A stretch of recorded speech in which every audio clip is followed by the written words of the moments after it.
Passport की भाई। Wow, चलो भाई, क्या कर रही हो पापा? वाओ,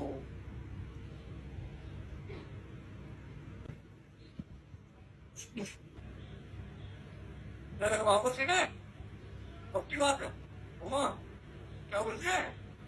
पैसा मांगती है, पीछे आएगा। चुप,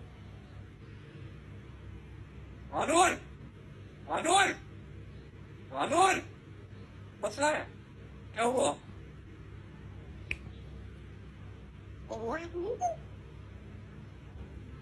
मेरे भाई कितनी बार आएगा? 60,000 रुपए के पैसे दिए।